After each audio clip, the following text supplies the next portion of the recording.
I've been raised in a community of exiles, of people who lost their country, of people who know what it's like to live somewhere else. For me, America isn't just a country. It's the place that literally changed the history of my family.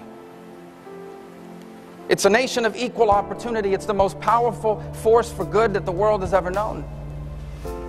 This is the America that welcomed my parents. And so now I know that every chance I have ever had and everything that I will ever accomplish, I owe to God, to my parents' sacrifices, and to the United States of America.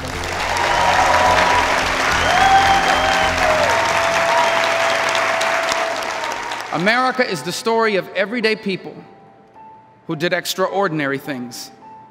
A story woven deep into the fabric of our society. Their stories may never be famous, but in the lives they live, you will find the essence of America's greatness.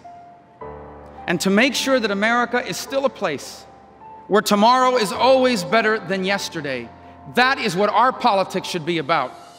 The reason why America is special, and what defines us as a people and as a nation, is the idea that anyone from anywhere can accomplish anything here, because we believe that every human being born anywhere on earth has a God-given right, not a law-given right, a God-given right to go as far as their talent and their work will take them.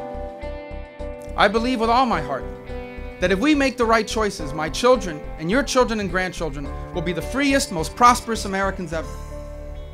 But if we don't make the right choices, if we stay on this road that this administration and that this Congress has us on, then they will be part of the first generation of Americans to inherit from their parents a diminished country.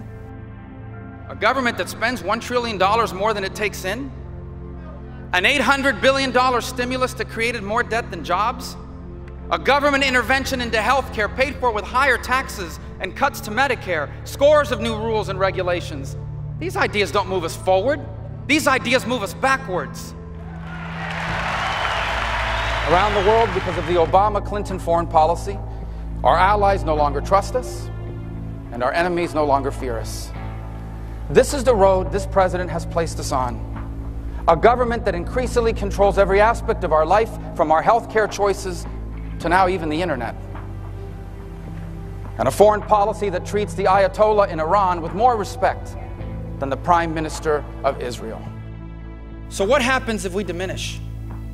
What happens if we diminish because we can no longer afford to be the greatest country in the world?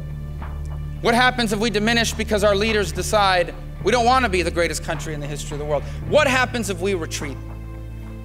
What happens is you'll leave a space, and that space will be filled by someone else. The only nations right now that can even try to do it are nations that don't believe in the things we believe in. And so in this 21st century, who will win? Whose idea will continue to spread across the globe? Will it be our ideas of freedom, democracy, and free enterprise? Or will it be their ideas of state-owned enterprises and totalitarianism? The greatest thing that we can do for the world is be America. This new century presents us with significant challenges, but solving them are well within our reach. And if we do, our future will be even better than our history. And the 21st century will also be an American century. For before us lies two very different roads. One road is the road that Washington and both parties have placed us on. It is the road of those, perhaps the first generation in our history, willing to allow their children to inherit all their mistakes and all the things they went wrong. And that, tragically, is the road that we are on right now. But there's another road. It is a road that says that our children deserve to inherit the greatest society in all of human history.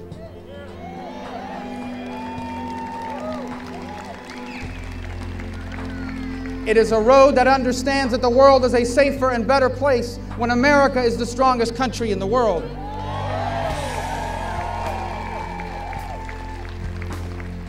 It is a road that realizes that there is still at least one place on this planet where it doesn't matter if your dad was a bartender and your mom was a maid. You can accomplish anything you want if you're willing to work hard for it and play by the rules.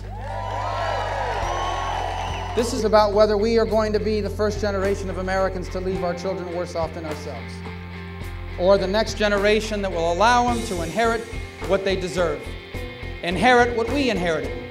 Give to them what every generation before us has given to the next. The single greatest nation in all of human history. God bless you. Thank you, and God bless America. Thank you very much.